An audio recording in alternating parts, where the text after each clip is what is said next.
జీవితం ఒక ప్రయాణం. ప్రతి ఒక్కరికీ ఒక కథ ఉంటుంది. కాని ఇది నా కథ, నా ప్రయాణం, నా జీవితంతో. నేను కూడా మీలానే ఒక సాధారణ అమ్మాయిని. కల ఉంది, కాని భయం కూడా ఉంది. విఫలాలు వచ్చాయి, తడబడిన క్షణాలు వచ్చాయి. నేను చెయ్యగలనా అనే సందేహం ప్రతిరోజూ నన్ను పరీక్షించింది. కాని ఒక విషయం నాకు అర్థమయింది.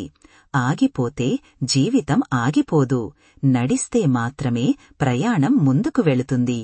ఆ రోజు నేనొక నిర్ణయం తీసుకున్నాను. ఏడ్చినా పరవాలేదు, పడినా పరవాలేదు, కాని ప్రయత్నించడం మాత్రం ఆపను అని. నా సమయం వస్తుంది అనే నమ్మకం పెట్టుకున్నాను. నా విలువను నేనే సృష్టించుకోవాలి అని ఫిక్స్ అయ్యాను. ఇది నా మొదటి అడుగు మాత్రమే.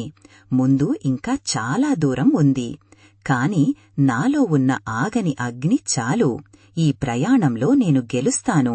ఎందుకంటే ఇది నా కల, ఇది నా జీవితం, ఇది నా ప్రయాణం జీవితంతో.